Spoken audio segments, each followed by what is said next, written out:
This is where the fun begins. Yes, Texas is a rival. I have a river of Kool-Aid for basketball.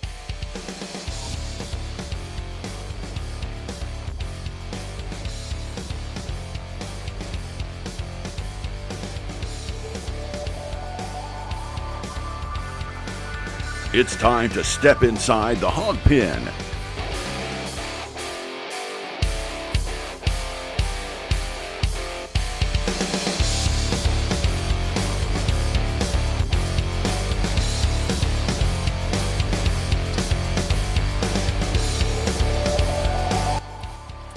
All right, y'all, here we are. Game 1 in the books. Went about as you would expect it to go if you're a Hog fan. 52-7 is your final. You see I'm here by myself tonight. I got Razorback Zach with me here in audio form. You are never alone, MC. You're never alone. The eye in the sky is always watching, huh?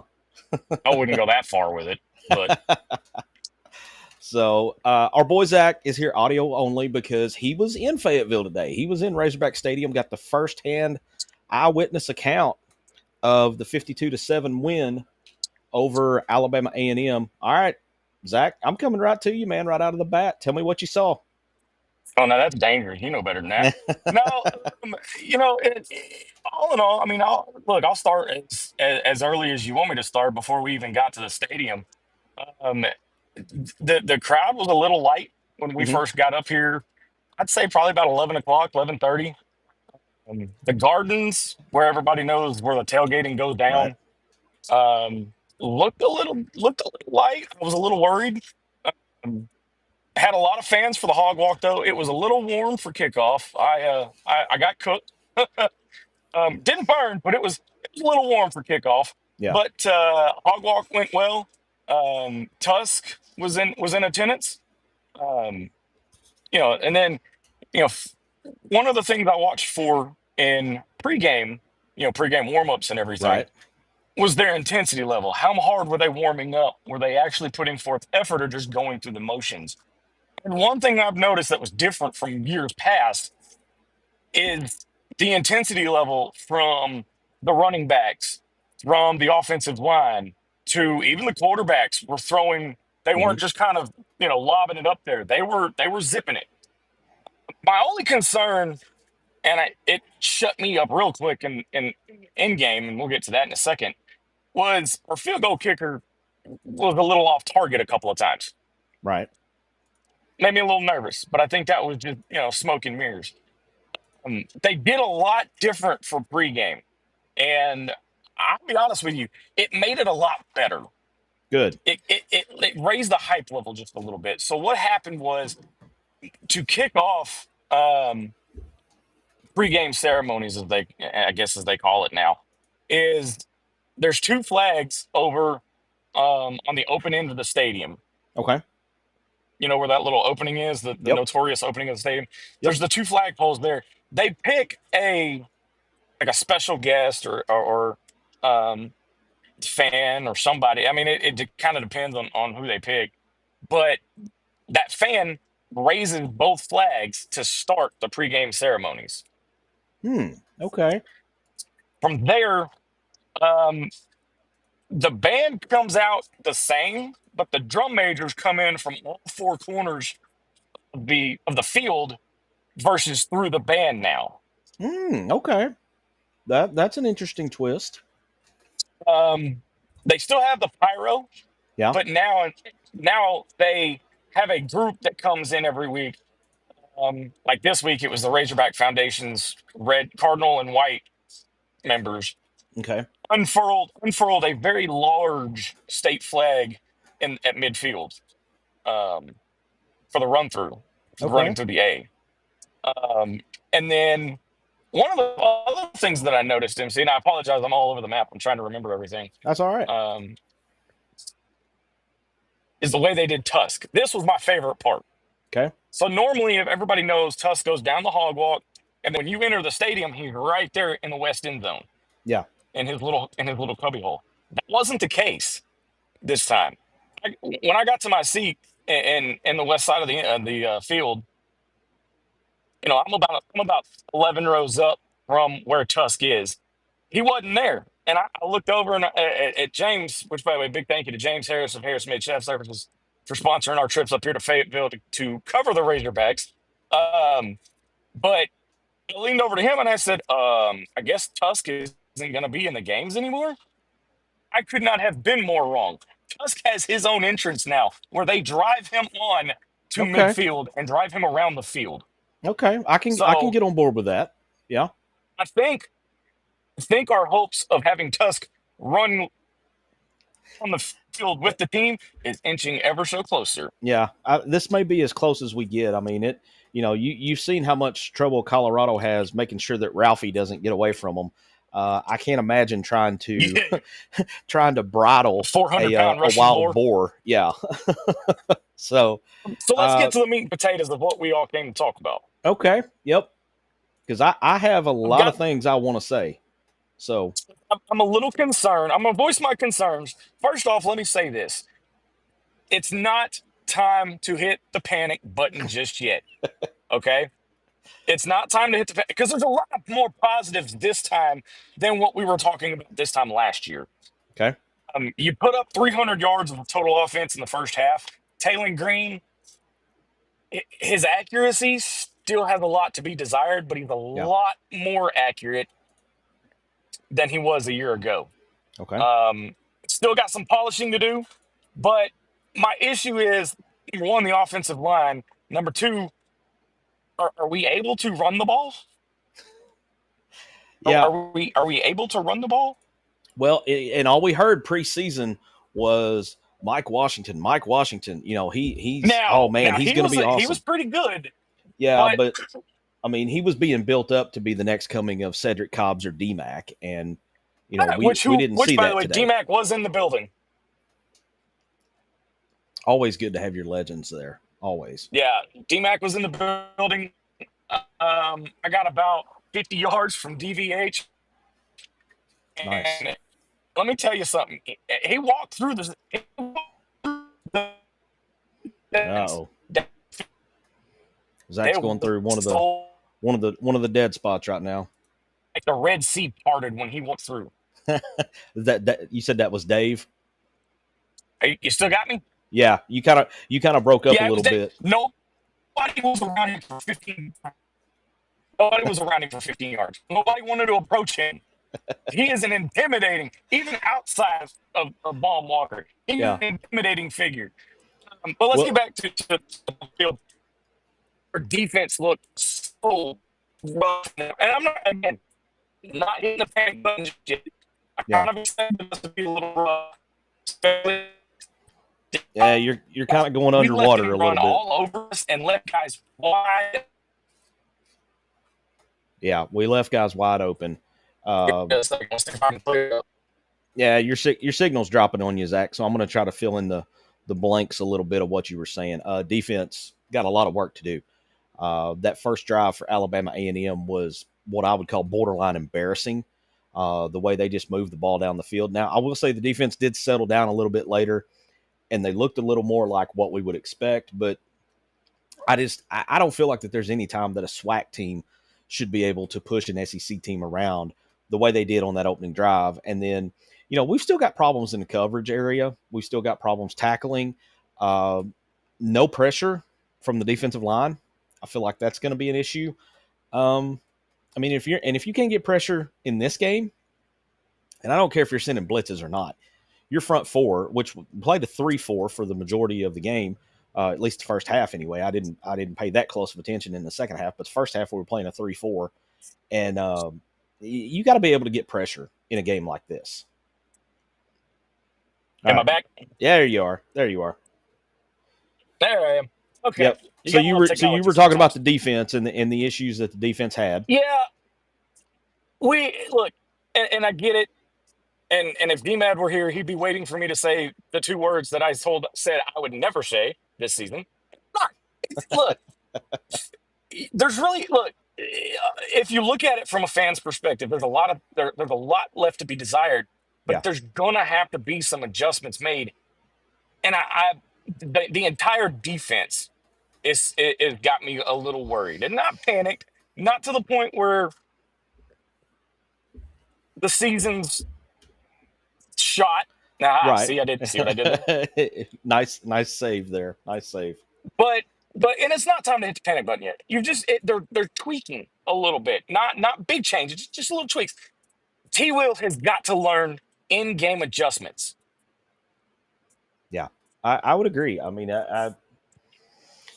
I have so many questions on the defense. And now, we heard all this in the preseason about Mike Washington in the running game. And I mean, he ended up with a decent game. Looking at the stats for him here, 9 carries, 79 yards, averaged 8.8 per carry. His long was 30 yards. But I'm wondering now if he looks so good in preseason camp because he was faced off against Arkansas defense. That's kind of what I'm wondering is, Yeah. was he looking that good because our defense was just that bad? Yeah, that's kind of where my head is right now. But I was a little critical on Dave's show Friday when I said this. That move for Blackstock going to the defensive line is starting to become a little bit more clear. Mm-hmm. Because we all thought, I mean, even starting on Wednesday night last week, we all thought this move didn't make much sense. Right. Now I'm starting to think that move, now I know why he made that move, I think. But from an offensive standpoint, I don't know if you noticed this, but James and I noticed this in the second half. We took our foot off the gas. We were of coasting. Course. Yeah. And that's what we do. I mean, bugs the crap out of me. Yeah, I've never understood that. And I don't think that's a Petrino thing because when he was here before, that never happened. You think Sam calls him off? I think Sam throttles him a little bit. Maybe puts one of those limiters on. Like when you would get at least allegedly. Well, my statute of limitations is up. I can say this. Used to when you would get a certain type of vehicle, it had a governor, and if you hit 101, that's as high as you could go, even though you had more horsepower left, and it would shut the motor down until you drop down to about between 85 and 90. Right. I kind of get the feeling that that's, Sam kind of tells Bobby, hey, back off a little bit, because again, Sam wanting to be the nice guy, not wanting to hurt anybody's feelings. I think there's times, especially coming into this season in the situation that Pittman is in, I feel like you need to go out and you need to make a statement. I mean, yes, 100%. Yes. And I mean, a lot of people are going to look at this score and say 52-7. What do you want? I mean, that's fully what I expect to hear from the propaganda hour on Monday morning. 52-7. He threw 6 touchdowns. What else do you want to see? Well, I want to see an SEC defense not get pushed around by a SWAC team. That's what I want to see. Yeah. I mean, hell, if you think about it, we kind of look like Texas out there today. I mean, and see what I did there? See what I did there? I see. My better half is watching, so I'm gonna. Yeah. I'm gonna Speaking to your better half, her horns cost me money today. So hey, who picked Ohio State? I did. that was my fault for putting any kind of faith at all in Texas, but anyway, it was money well spent to watch them lose. Later in the post game, but no, I mean, look, there's a lot of bright spots because you know how we come on post game and people are like, y'all are being so negative. It's a win. I'll take it for what it's worth. And we are. The season's not over. Right. The season for Alabama maybe, but not for us. Oh boy. Ooh. For not us. But what I saw today versus what I saw a year ago in Little Rock, was a big improvement. Big improvement. They may have taken their foot off the gas, but these guys fought till the final buzzer. Yeah. Well, and that's all you can ask. And you're going to see. I mean, there's a lot of teaching moments that can come out of film study from today. I don't know, man. I mean, the defense is a bigger concern. I mean, I was concerned about the defense. It's a bigger concern than than what I had originally anticipated. I'm going to look down here and try to get to some full-on stats, team stats, so I can see what, because I never listen, when they start talking about this in the game and stuff, I don't listen that close of like, oh, let's see, Alabama total yards 235, which again, See, on that's too paper, high. Again, that's too high for a SWAC team I against an agree, SEC man. school. I agree.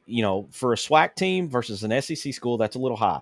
They had 12 first downs, 166 passing yards, 69 rushing yards, 5.7 yards per catch.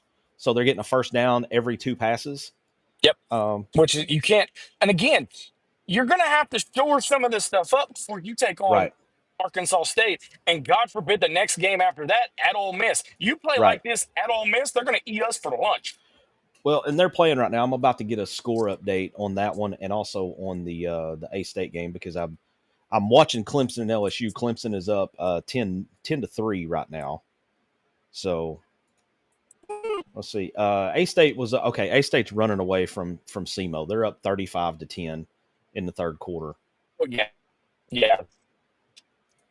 And then you've got. But I mean, again, I want to push. I want to push this nail into the wood here, or whatever cliche phrase you want to use. I like that one. I like that. It wasn't all bad. It wasn't all bad. Not. Talon, for what it's worth. For what it's worth. Did he make a couple of bad passes? Absolutely. Did he sail some over some guys' heads? Absolutely. Did he stand in the pocket and get sacked too many times? Yes. But the passes that he did make looked a hell of a lot better than they did a year ago. Well, and I also felt like that he took some unnecessary hits. There were a couple times scrambling that, one, he kind of took a hit directly on his left. I think it was his left shoulder early in the game trying to get that first down. And I mean, you never want your quarterback to take that kind of hit. You don't want him to take that kind of hit, honestly, against LSU or Ole Miss or Texas. No, much because less that'll get him out. That'll put him out. But much one less of the things against this that thing. I saw, I think I mentioned it to you in our team chat. Mm-hmm. Right after that first touchdown, he ran over the sidelines holding his right forearm. Yeah. And his wrist. But he didn't go in the tent. The tent never came up. I don't know if it showed it on the broadcast or not. But, he had the trainer look at it. He was shaking it out, throwing the ball on the sideline. Didn't look like it affected him too much because he threw. What was his final yard count? Like 399? Talon on the game. Let me get back to that page on the stats. He was 24 of 31 for 322. 322. With 6 touchdowns. So, see, that's not bad. That's a good stat line.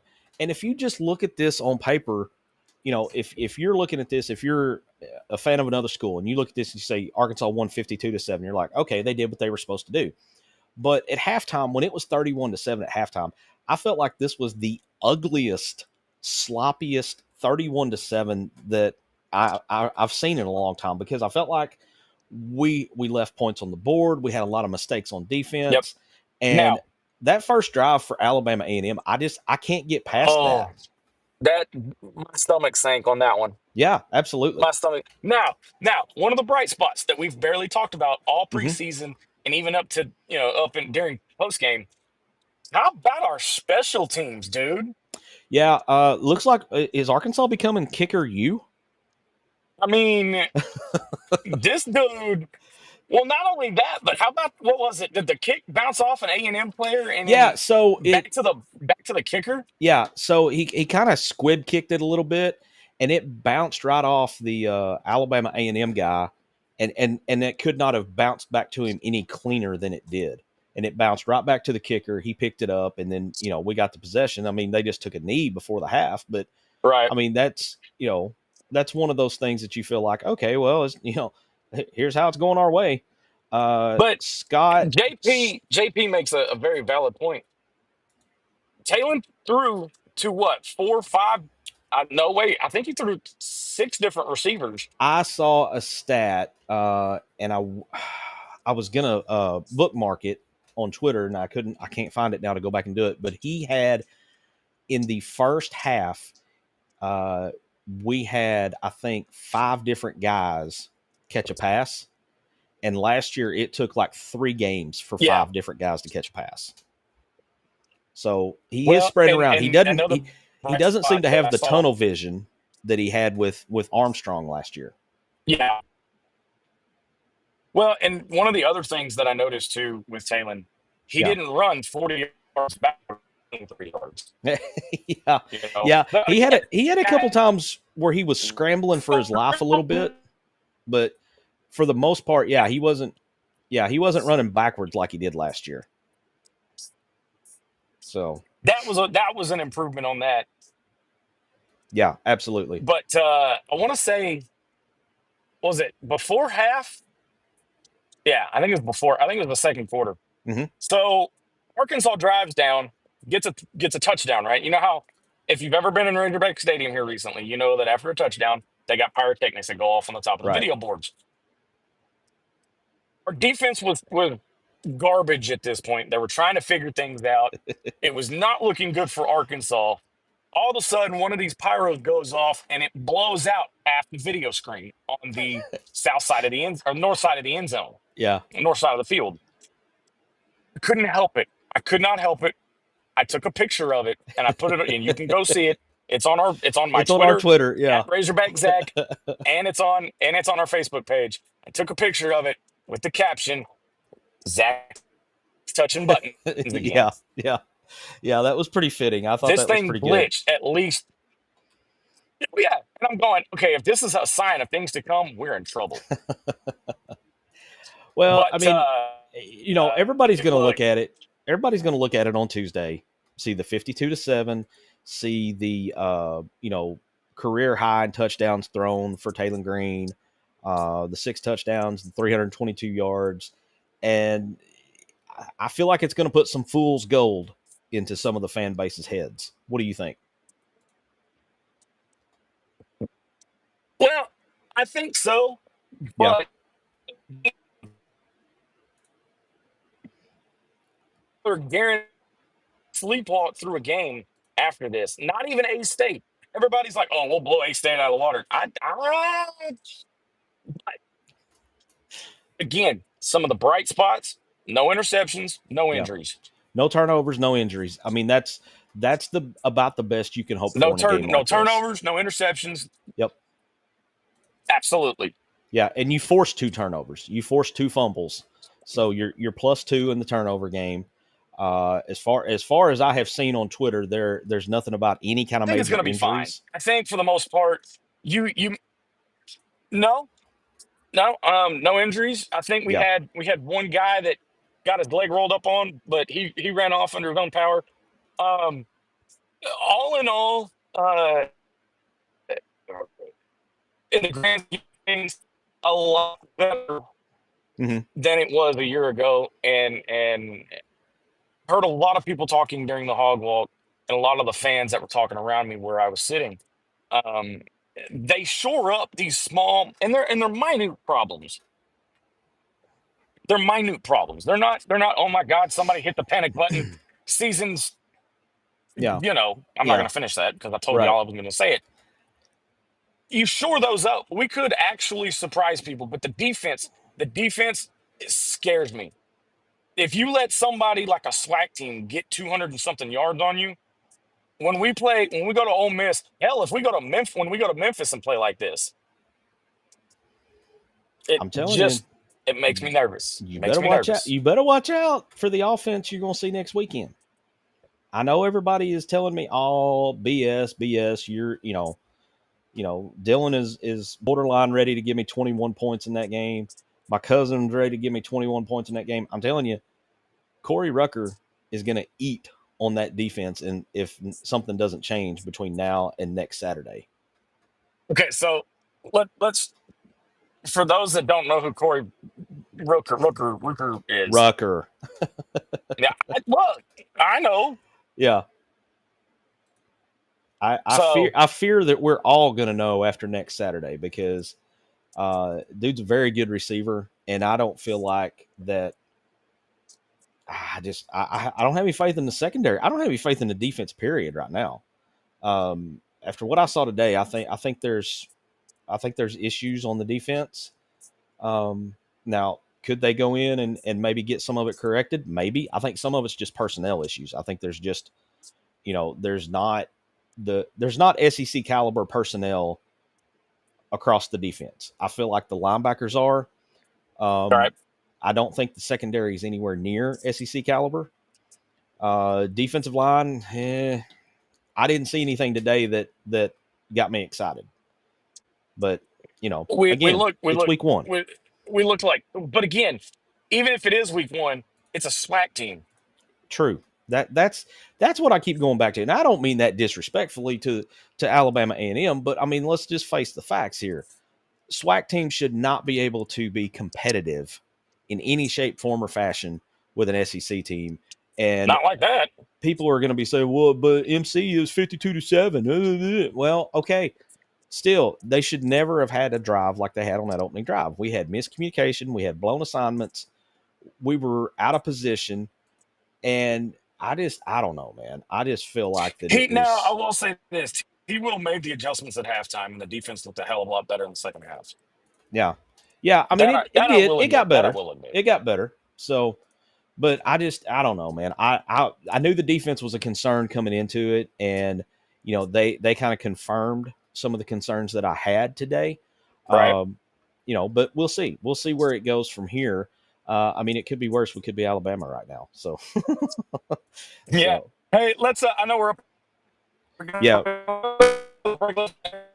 Yeah, we're gonna go to break and let Zach pass through this signal dead area, and then when we get back, we're gonna go around. We mentioned Alabama. We're gonna look at around the SEC and kind of see, because man, we got some wild scores, and there's one in particular I'm watching very closely right now that could be on upset alert pretty quick if things don't turn around for another team from Texas. It could be a bad day to be in Texas all around. So just hang on. We'll be right back after this.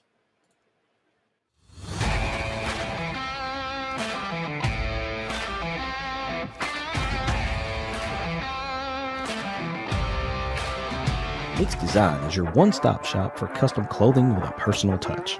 At Meeks Design, we can help you tell your story through your wardrobe. Your imagination on a hat, shirt, pullover, or nearly anything wearable. And while you're picking out some custom clothing, check out the one-of-a-kind handmade soaps from the Bobcat Soap Company. Find us on Facebook and let us create custom swag just for you at Meeks Design. Hey, Hog fanatics. We at Inside the Hog Pen are thrilled to announce that SeatGeek is now a sponsor. As brand ambassadors, we're excited to share SeatGeek as a ticket app that simplifies the ticket buying process for all your favorite events. They provide a 0 to 10 score for each ticket, with green indicating a good deal and red indicating a not so good deal. As a special offer, Hog fanatics can get $20 off their first ticket purchase by using the code INSIDEHOGPEN. Check out our socials for the link, and remember to use the code INSIDEHOGPEN.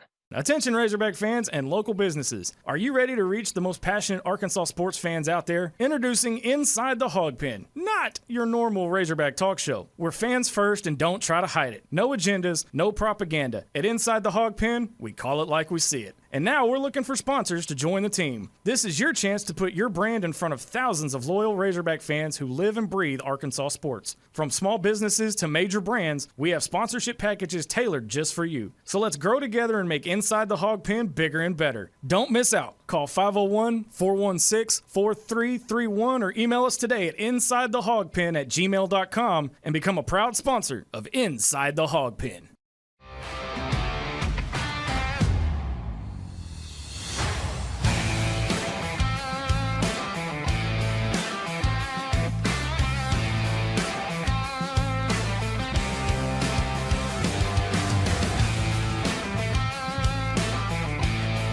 It's time to step back inside the Hog Pen to the Meeks Design Studios.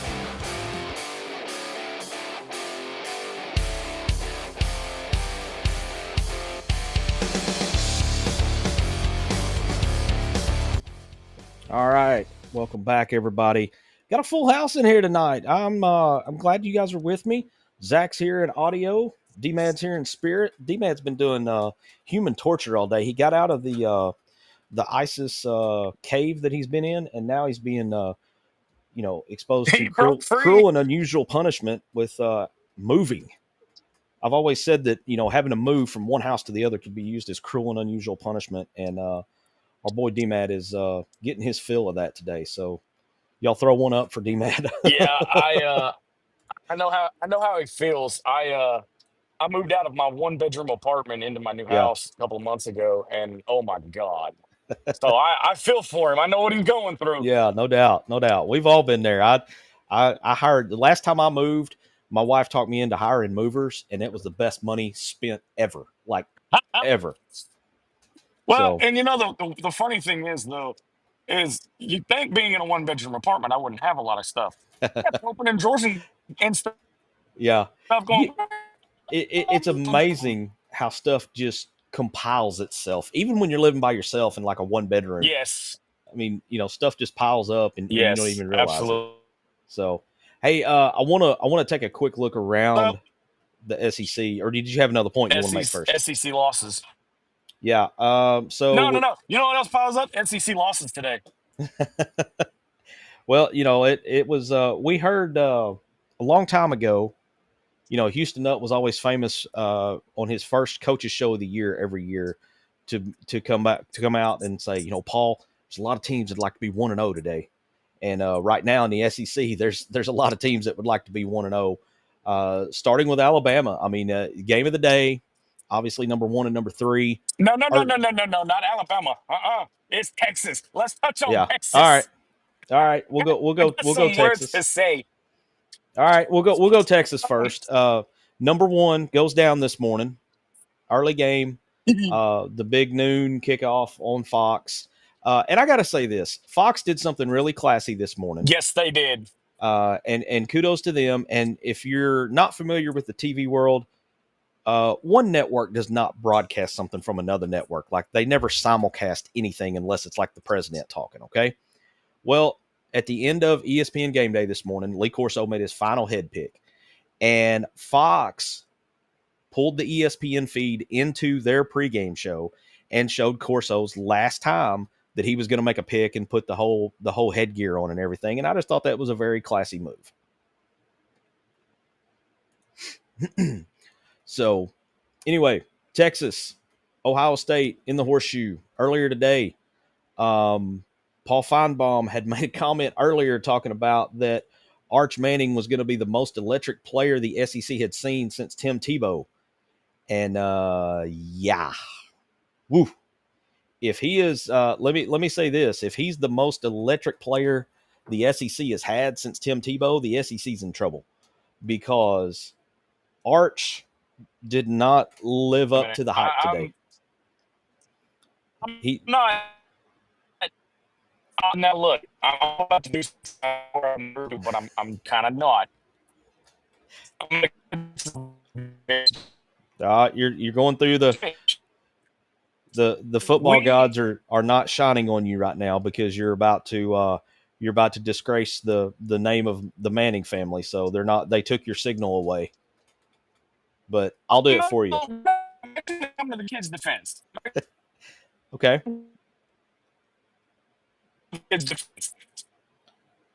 He's unproven, and keep in mind, this kid never said a word to the media about, I'm going to win the Heisman, I'm going to do all of this.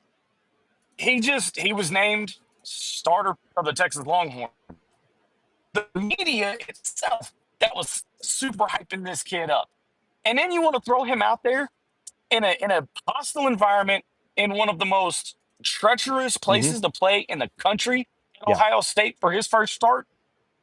Give him a couple of games to get it under his belt. He looked rough today. Don't get me wrong. He did look rough. But I'm so happy Texas lost. Yeah, I mean, it cost me a little money. I made a little wager thinking that, okay, they might pull this off. I could see it happening. And early on, man, that game was just ugly. Neither offense was doing anything. And I think it was as much of bad offenses as it was good defenses, because It was just they were missing receiver. Both quarterbacks were missing receivers, and each defense was just stacking the line against the run, and they couldn't move the ball.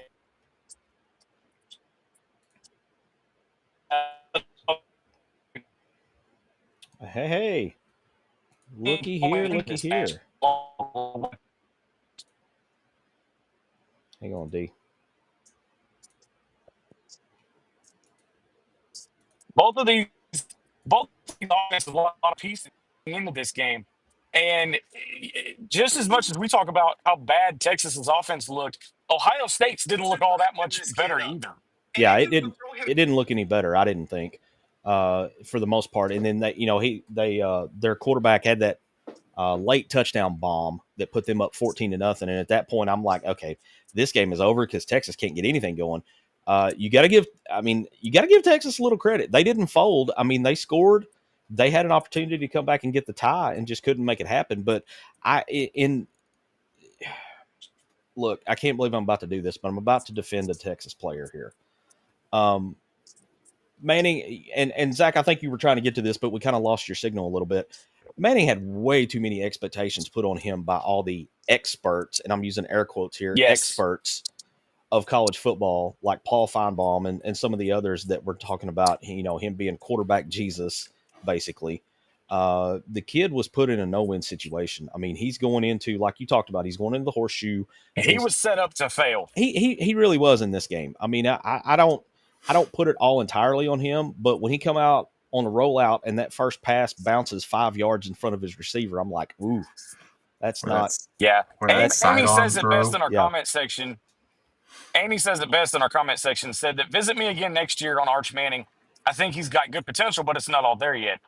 I agree. If we're having this conversation next year, then I can see the hype. Then I can see, because he's got a full season under his belt. Yeah, I mean, let's not forget, this is his first start as a quarterback, and it just comes in one of the toughest places in the nation to play against the defending national champs on the day that they unveil, the 2024 national champions plaque, banner, whatever it was you put in a football field. That wasn't even the big one of the day. That was a shocker upset, yes. But then to have Alabama go to Tallahassee, seems like somebody called that. Hey, I joined you on that one, just FYI. But before we move shut up. Before we move on from Texas, I had to jump on here because I have about 5 seconds to do this. Yeah. And I just wanted to say, you said something about, Feinbaum saying that Arch was going to be the most electrifying player. Yeah. Well, it seemed that Feinbaum was expecting a electric chair, and he got he licked a 9-volt battery. Yeah, instead. yeah. All right, y'all have a good one. Okay. All right, see you, D-Man. Wait. That was good. Did you just make that up? Oh, he. Absolutely, I did. I was just fixing to say that was damn good on the spot. That's pretty good on the spot. That's why I had to come in here. So y'all have a good night. I gotta keep on running. Look, we need to clip that and make that the promo. Yeah, no doubt. We'll have to keep that for sure. So, but they're doing good things in the comments tonight. Carolyn's all over it. She said that Corso's last game was just too much. I mean, I thought they did it right. I have felt like that. Maybe the last year or two, them wheeling him out there and the way Herbie had to take care of him was kind of cringe. But they drug him through the last 2 seasons. Yeah, they did. But they did it right today. They sent him out right way. And how about Corso coming up and being the only guy on the panel to take Florida State? Took his love, man. Took his love. Yeah. No, I mean, that was fitting. Real quick, I found some of my notes during the break while I was on a dead spot. I went and jumped to try to gather my thoughts here. And y'all, everybody knows how hard that's going to be. But announcing attendance today at today's game. Mm-hmm. Little over 70,000, right? It was a good one. And, a little over 70,000. They were loud. They were in it. They were alive today in this game. Now, they did leave at halftime. And but I mean, it was for 31-7 the whole student body being there. Yeah. Yeah. I mean, I saw pictures pregame, and student section was full. It was full way before everything else was. And it sounds like that everything filled in pretty well, maybe a late arriving crowd, but 70,000, coming into the season, I didn't think they would hit 70,000 today. I was thinking more like between 60 and 65, but 70,000 for this game, I'll take it all day long. Let's see. Yeah, you're still The other you're thing, kind of and I'm gonna have to say that because, yeah. Oh, so you know how in opening ceremonies the team comes out. yep, yeah. I think you're in Still there? another dead zone. So, hey, I got a comment here I Okay. got to get to. Dylan's wife jumps in and is like, "Sorry, he has a hangry wife." Listen, Ariana, hey, you get priority. With We get it. Yep, we get it. With you about to be mama, mama gets priority. So if mama's hungry, mama needs to eat. So Yeah, we get it. yeah. Hey, Amy's getting in here and saying louder because she can't hear you. Have Amy's getting in on it. Yeah. Okay, so Yeah, man, you're underwater again. You're underwater. Hold that thought. Hold that thought. You're underwater till you come out the other side. I'm going to run through a couple SEC scores real quick because we had A&M was on upset alert with UTSA, and I think that sigh that you're hearing, the wind blowing real hard, is a sigh of relief coming from Aggie Land because they're now up 28-17. It was 20-17, and A&M just scored and went for two and got it. So there's where are they at? They're in the fourth quarter of that game now. So A&M's probably going to hold on. Clemson's leading LSU 10-3. Florida, no problem with Long Island University today, 48-0. Vandy all over Charleston Southern, 38-0. Ole Miss is starting to put a little distance between them and Georgia State. It's halftime in Oxford, 25-7. Ole Miss is up. Georgia did Georgia things today. They had absolutely no issues with Marshall. 45-7 was the final in that one. So, just kind of looking around the league, I mean, there's a couple of surprises there. Tennessee didn't have any trouble with Syracuse. They gave up probably a few more points than they wanted, but 45-26 your final. Mississippi State, and this was a game that I had circled to kind of watch, maybe put Mississippi State on upset alert, but they go down to Hattiesburg and take down Southern Miss 34-17. That was a close game.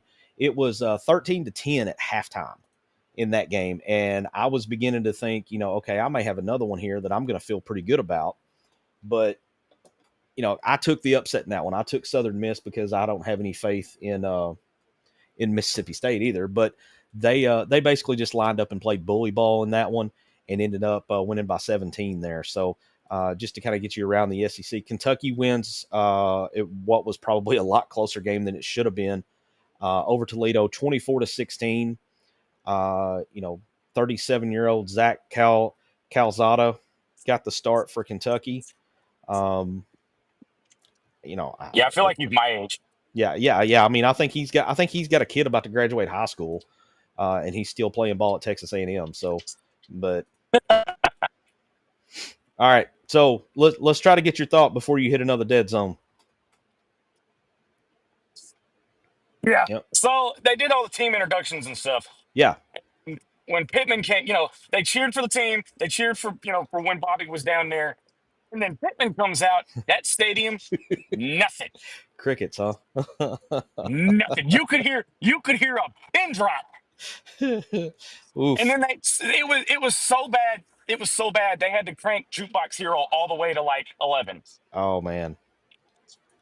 So they're still doing the whole Jukebox Hero thing when he comes out. So, yeah. Well, but and the sad part about it is they didn't even give him his little video entrance like they do and announce him. They just started playing Jukebox Hero because nobody nothing. Ouch. Nothing. Ouch. All right, final thoughts, Zach, before we get out of here. But everybody, don't panic. Don't Yeah. panic. Season, and I'm look. The hell with it. I'll say it. Almost pulled a Lee Corso and said the other thing that he said at the Houston game a couple years back. Um, but I know I'd have gotten my butt ripped. No, the season ain't over. It's not time to hit the panic button. It's game one. You know what you got to work on now. Right. You've got about a week to get it done, and then you come to Little Rock to take on A-State. And what we believe, and from what from everything that I'm hearing from, and I'm going to say the word that's going to trigger people, from sources that are coming to me, they're saying that this is it. This is the swan song. Yeah. This is the end of the line for War Memorial. So, again, you hit it hard in practice. You go in the film room, figure out what you got to work on, find your little nuances, especially on the defense. Right. And I think the season's going to be fine. And I'm not drinking the Kool-Aid just yet, like saying we're going to win the SEC or anything like that. But I do think, based on what I saw with my own two eyes today, live at Razorback Stadium, we're going to surprise a couple of people. Okay. I hope so. Game one's in the books. You're 1-0, bottom line. You have a score differential of what everybody expected. So, you take it, you try to build on it. If this is indeed the last game at War Memorial, please, Lord God, please, then I can't think of, this is what a lot of people have wanted for a long time. So just go out with this game and be done with it. And, But send the grand old lady to the rocking chair. one last note Mhm. about moving forward. Keep your foot on the pedal. Dominate, dominate, dominate, dominate. All right, I got one more comment I got to throw in here. Our boy D-Mad jumps back in and says, for real, looking around the SEC and seeing some of the scores, does it make you less concerned about the strength of the SEC? I think it's too early to tell because Still too early. Yeah, I mean, Let's talk about it. Let's talk about it on Wednesday night when week one has wrapped up. The new rankings come out. The new AP poll comes out, and everything like that. And we'll address that. We'll put a pin in that one, JP and or DMAT. Who said that? Because my system's a little slow. Yeah. DMAT had the one Okay. about the strength. We'll address that on Wednesday night for sure. JP had a very similar one. His said, "Does this change your mind about next week's game or since win without fear?" I don't know, man. I still have some concerns. I think you're going to see A-State put some points up because I think that secondary is going to get exposed. But I think this could, I've had a couple people tell me that they think this game will be close for a half, maybe 3/4, and then the difference in the depth will take over. Yeah. I don't know, man. I don't know. I think we are looking at a higher scoring game rather than a low scoring game because I feel like both teams have questions on defense. I watched some of the A-State game earlier tonight, and SEMO was having some success early on in the first half, and from looking at the score just a couple minutes ago, it looks like A-State made some adjustments at half and took control of that game because they were up 35-10 last time I looked. So I don't know, man. It's going to be a wild week this next week, because I think the hype for this game really turns up in about an hour or so when that A-State game finishes up because at that point, it's all, everybody's locked in on it at that point. So I think you're going to see I got a couple of announcements to make before. All right, bring it. Do not forget, Saturday, September 6th, 1 week from today, it is the Harris Made Chef Services tailgate party and pregame show live from War Memorial. I will be there broadcasting live. I'll have some special guests with me. I can go ahead and announce that Matt Hart from Hog HQ, our sister show, is going to be joining me as a special guest host. And I'll have a big announcement. I've got a big announcement from a personal standpoint that I'm excited to talk about. Plus, what other shenanigans I'll get into, I don't know. But it's going to be a great day. Y'all come out, bring your chairs, enjoy the festivities. we'll have the game for those that don't have tickets. We'll have the game streaming live at the tailgate. And then, so if you're wanting to go, mark it down. Spots 298 and 299 is where we're going to be. It's kind of catty cornered at the corner of Markham and Fair.